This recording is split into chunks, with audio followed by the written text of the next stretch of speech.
हाँ, शुरू किया जाए। तो हमारे आपके बीच फर्स्ट चैप्टर केमिस्ट्री का केमिकल रिएक्शन एंड इक्वेशन के बारे में बातचीत चल रही थी।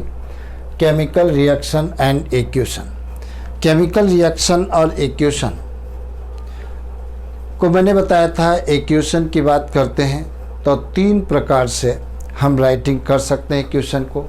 एक तो सिंबल सबसे पहले लिखते हैं, फिर उसके बाद में रिएक्शन को बैलेंस करते हैं और फिर उसके बाद में रिएक्शन को मोर इन्फॉर्मेटिव बनाते हैं। कैसे? अब इन्फॉर्मेटिव का मतलब क्या होता है? कोई भी रिएक्शन होती है उसकी फिजिकल स्टेट को डिनोट करते हैं, मतलब रिएक्टेंट या सॉलिड जो है, रिएक्टेंट या प्रोडक्ट जो है सॉलिड स्टेट में है या लिक्विड स्टेट में है या गैस स्टेट में है। तो अगर सॉलिड फॉर्म में है तो रिएक्टेंट के लास्ट में ऐसे एस लिख देंगे, और अगर लिक्विड के फॉर्म में है तो यल लिख देंगे, और अगर गैस के फॉर्म में है तो ऐसे जी नोट कर देंगे। समझे? तो थोड़ा सा आप नोट करिए, 1 मिनट नोट करिए। हाँ, तो नोट करिए। Making a chemical reaction more informative by, पहला option physical state of substance, physical state of substance. दूसरा रिएक्शन कंडीशन। तीसरा इवोल्यूशन और एब्जॉर्प्शन ऑफ एनर्जी,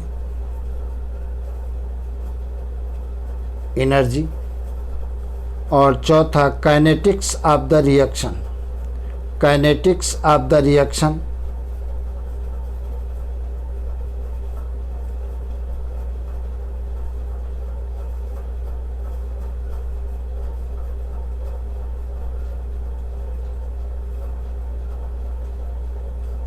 पहला पॉइंट नोट करिए, physical state of substance, physical state of substance, physical state of substance. अब physical state of substance की बात करो। पहली बात, जैसे मैग्नीशियम है, जैसे हम क्या करें, मैग्नीशियम को ले लें। अब फिजिकल स्टेट की हम बात करने जा रहे हैं, तो जैसे मैग्नीशियम हमने लिया, ये Mg, Mg कैसा होता है? सॉलिड होता है। मैग्नीशियम सॉलिड होता है, और ये एल्कली मेटल होता है, एल्कलाइन अर्थ मेटल होता है, क्योंकि सेकंड ग्रुप के एलिमेंट जो होते हैं वो एल्कलाइन अर्थ मेटल कहलाते हैं। और एल्कली मेटल कौन कहलाते हैं? जो फर्स्ट ग्रुप के एलिमेंट होते हैं, जैसे lithium, sodium, potassium, rubidium, caesium, francium, ये एल्कली मेटल होते हैं। और मैग्नीशियम क्या है? एल्कलाइन अर्थ मेटल होता है। तो मैग्नीशियम कैसा है? सॉलिड। और इसकी किसके साथ में रिएक्शन होने जा रही है? सपोज करिए H2SO4 के साथ होने जा रही है, ये H2SO4। अब H2SO4 को हम कैसे लिखेंगे? एक्वस।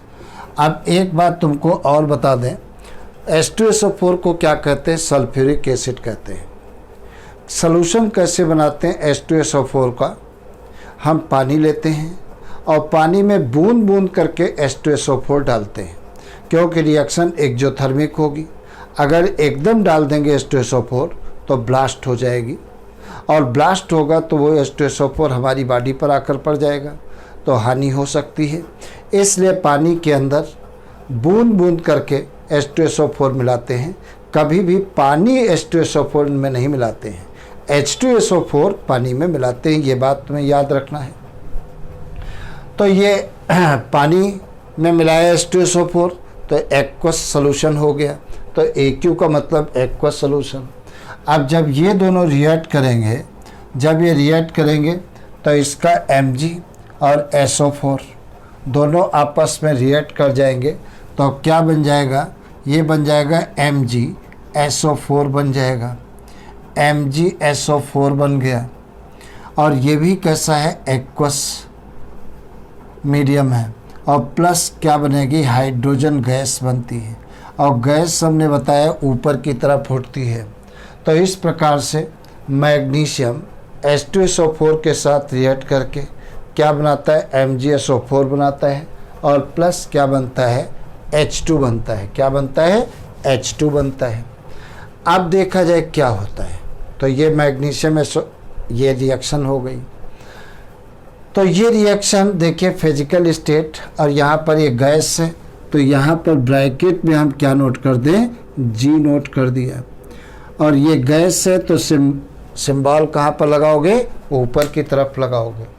तो मैग्नीशियम H2SO4 के साथ रिएक्ट करके क्या बनाता है, MgSO4 बनाता है और H2 बनता है। क्या बनता है। अब दूसरा पॉइंट देखा जाए, अच्छा इसमें एक चीज़ और नोट कर लेना, अब थोड़ी थोड़ी नोट कर लेना। फिजिकल स्टेट ऑफ सब्सटेंस में the physical state of the reactant, the physical state of the reactant and product can be represented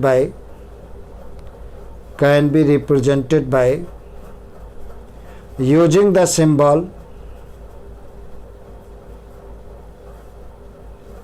bracket में सॉलिड, मतलब यस फॉर सॉलिड, सॉलिड के लिए यस लिखते हैं,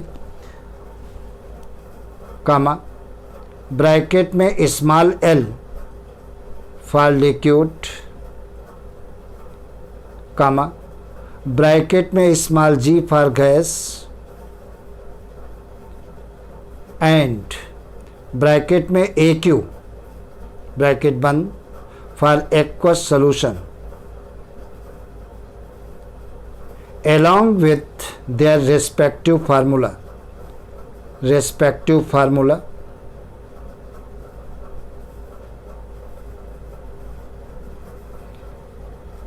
precipitate can also be represented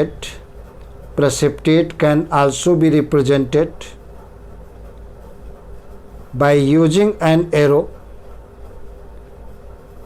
pointing downwards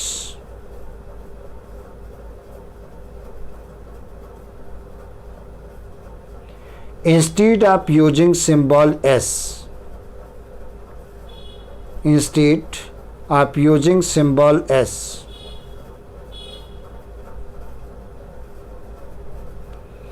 अब दूसरा point reaction condition.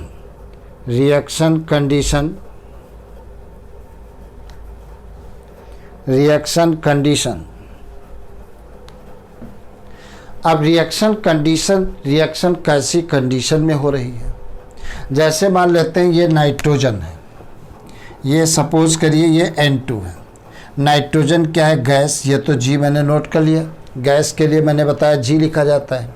और यहाँ पर क्या नोट कर लीजिए, हाइड्रोजन 3 वॉल्यूम H2 ले लीजिए, ये भी क्या है, गैस है, तो गैस। और ये रिएक्शन कैसी होती है, रिवर्सिबल होती है। तो यहाँ पर टेम्परेचर आपको कितना रखना पड़ेगा, टेम्परेचर रखना पड़ेगा लगभग 700 केल्विन रखना पड़ेगा, 700 केल्विन टेम्परेचर रखना पड़ेगा। और प्रेशर कितना रखना पड़ेगा, प्रेशर 200 से लेकर के 300 तक प्रेशर होना चाहिए। ये प्रेशर को हमने P से नोट कर दिया। और देखा जाए क्या, एक कैटालिस्ट हम यूज करते हैं, कैटालिस्ट कौन सा यूज करते हैं, Fe कैटालिस्ट यूज करते हैं। और कैटालिस्ट को प्रमोट करने के लिए, कैटालिस्ट की एक्टिविटी को बढ़ाने के लिए हम प्रमोटर यूज करते हैं MO को क्या कहते हैं, मॉलिब्डेनम कहते हैं। तब नाइट्रोजन और हाइड्रोजन रिएक्ट करके ट्वाइस NH3 बनता है। क्या बनता है, ट्वाइस NH3, और प्लस क्या बनता है, X किलो कैलोरी एनर्जी बनती है। मतलब इस रिएक्शन में एनर्जी बनती है, मतलब ये रिएक्शन कैसी है, एक्जोथर्मिक है। तो मैंने क्या बताया, नाइट्रोजन और हाइड्रोजन आपस में रिएक्ट करते हैं। क्या मैंने बताया, नाइट्रोजन और हाइड्रोजन आपस में रिएक्ट करते हैं। नाइट्रोजन और हाइड्रोजन जब आपस में रिएक्ट करते हैं, और नाइट्रोजन भी गैस है और हाइड्रोजन भी गैस है, यहाँ पर मॉलिब्डेनम कैटालिस्ट की एक्टिविटी को बढ़ाता है, Fe आयरन क्या है, कैटलिस्ट का काम करता है। टेम्परेचर कितना होना चाहिए, 700 केल्विन। केल्विन में कभी डिग्री नहीं लगाई जाती है। और ये प्रेशर की जगह पर हम ATM लिख लें, ज़्यादा अच्छा है, एटमॉस्फेरिक प्रेशर। इतना एटमॉस्फेरिक प्रेशर होना चाहिए, तब नाइट्रोजन और हाइड्रोजन दोनों आपस में रिएक्ट करके अमोनिया गैस बनाते हैं। और इस रिएक्शन कैसी है, एक्जोथर्मिक है, मतलब हीट बाहर निकलती है। तो टेम्परेचर हमेशा कम रखना पड़ेगा। अगर किसी रिएक्शन में एनर्जी बाहर निकलती है, हीट बाहर निकलती है, तो प्रोडक्ट हमको ज़्यादा बनाने के लिए लो टेम्परेचर और हाई प्रेशर की ज़रूरत होती है। तो इस रिएक्शन में लो टेम्परेचर और हाई प्रेशर अगर रखते हो तो अमोनिया प्रोडक्शन ज़्यादा होगा। और इस मेथड के द्वारा अमोनिया का प्रोडक्शन हैबर प्रोसेस में किया जाता है। किस में किया जाता है, हैबर प्रोसेस में किया जाता है। तो आयरन क्या है, कैटलिस्ट। और कैटलिस्ट क्या काम करते हैं, रेट ऑफ रिएक्शन को चेंज कर देते हैं। तो यहाँ पर पॉजिटिव कैटलिस्ट का काम कर रहा है Fe, मतलब रेट ऑफ रिएक्शन को क्या करता है, बढ़ाता है। और मॉलिब्डेनम क्या करता है, ये कैटालिटिक प्रमोटर का काम करता है, मतलब कैटलिस्ट की एक्टिविटी को बढ़ाता है। तो ये बात याद रखना, जरा थ्योरी इसकी नोट करिए। तो नोट करिए, the specific condition of the reaction, the specific condition of the reaction like temperature, pressure, catalyst, etc.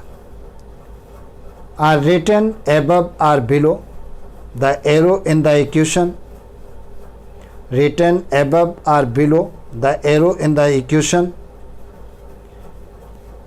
Example note करिए, Haber's process for the Haber's HABERS Haber's process for the manufacture of ammonia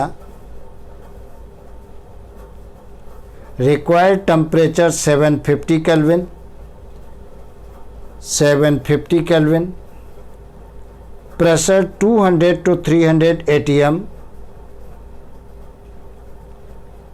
and catalyst iron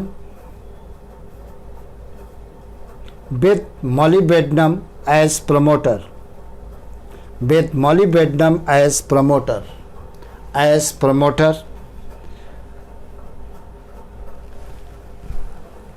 promoter. तो temperature यहाँ पर 750 कर दीजिए, ज़्यादा अच्छा रहेगा, 750। तो ये रिएक्शन हो गई। अब देखा जाए तीसरी बात, मैंने क्या बताया, रिएक्शन एक्जोथर्मिक हो रही है या एंडोथर्मिक हो रही है। एक्जोथर्मिक रिएक्शन जैसे यही मैंने बताया, एक्जोथर्मिक रिएक्शन उनको कहते हैं जिनमें एनर्जी बाहर निकलती है, जिनमें एनर्जी बाहर निकलती है उसे एक्जोथर्मिक रिएक्शन कहते हैं। और एंडोथर्मिक रिएक्शन उन्हें कहते हैं जिनमें एनर्जी एब्जॉर्ब होती है, जिनमें एनर्जी अवशोषित की जाती है, उन्हें क्या कहते हैं, एंडोथर्मिक रिएक्शन कहते हैं। क्या कहते हैं, एंडोथर्मिक रिएक्शन कहते हैं। तो अगर किसी रिएक्शन में एनर्जी रिलीज होती है तब उसे क्या कहते हैं, एक्जोथर्मिक। और अगर किसी रिएक्शन में एनर्जी यूज हो रही है तब उसे क्या कहते हैं, एंडोथर्मिक रिएक्शन कहते हैं। तो थोड़ा सा नोट करिए। हाँ, तो तीसरी हेडिंग दीजिए, इवोल्यूशन और एब्जॉर्प्शन ऑफ एनर्जी।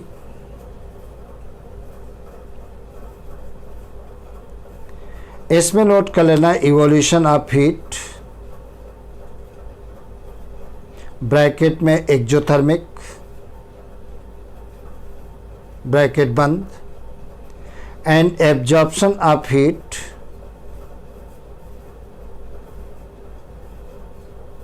ब्रैकेट में एंडोथर्मिक, ब्रैकेट बंद, can be indicated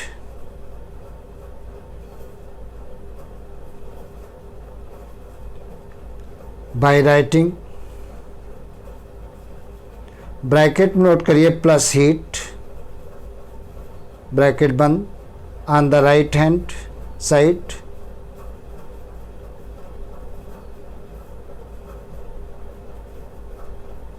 right hand side or left hand side of the equation respectively.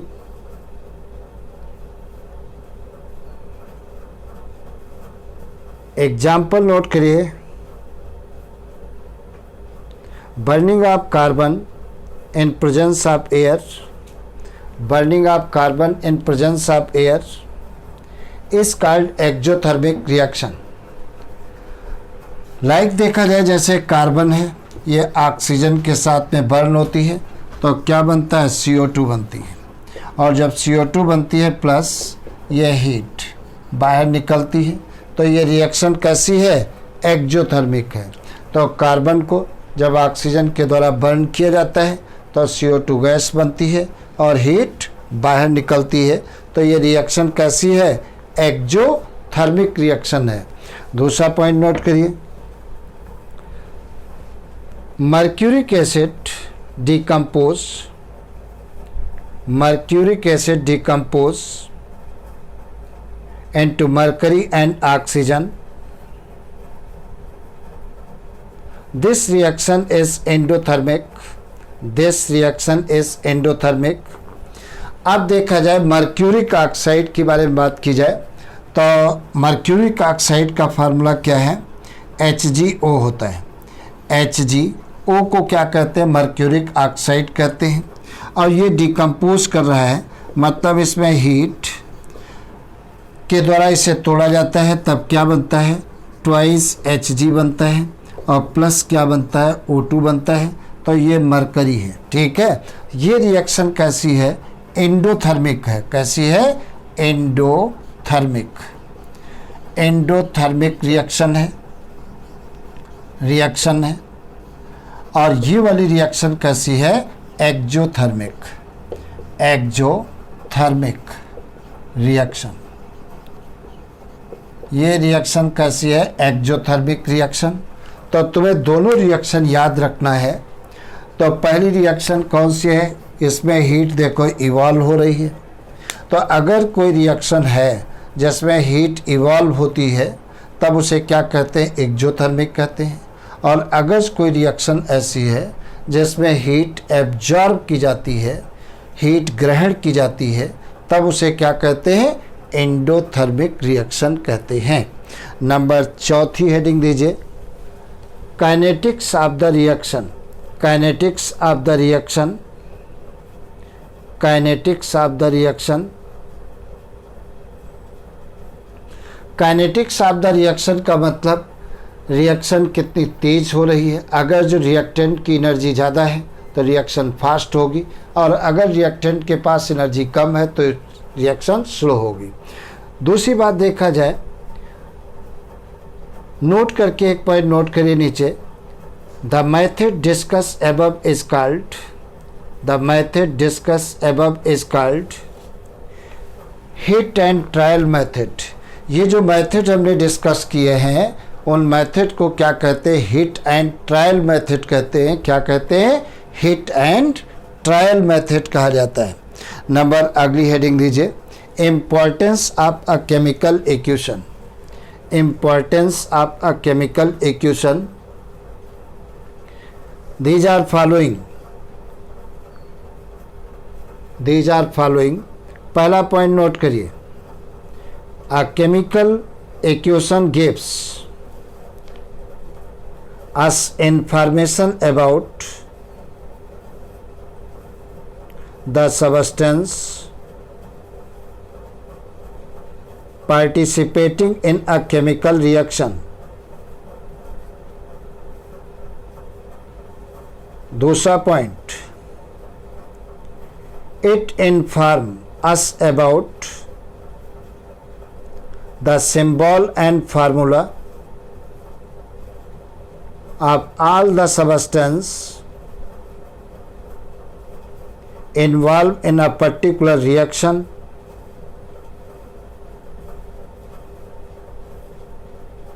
तीसरा point, it tells us about the, it tells us about the physical state of the reactant and product.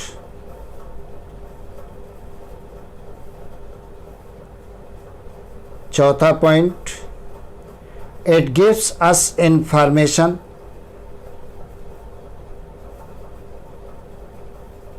whether heat is evolved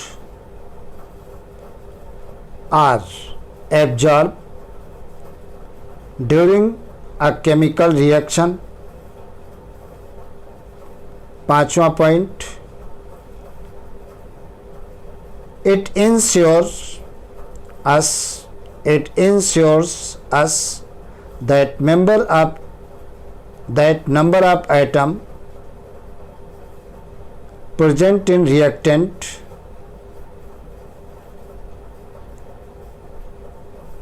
bracket में LHS left hand side is equal to the number of atom present in product bracket में RHS। तो इस प्रकार से ये chemical equation के importance है। तो क्वेश्चन तुमसे पूछा जा सकता है केमिकल इक्वेशन का इम्पोर्टेंस क्या है, तो ये बातें तुम्हें याद करना है। तो आज की क्लास इतनी। आप खूब कस के पढ़ाई करिए जम करके और अपने दोस्तों को भी बताइए। अगर चैनल सब्सक्राइब नहीं किया है तो जल्दी से बटन दबा करके सब्सक्राइब कर दीजिए। Best of luck. आज इतना, फिर उसके बाद अगली क्लास में नई नई चीज़ें सिखाएंगे क्या होता है।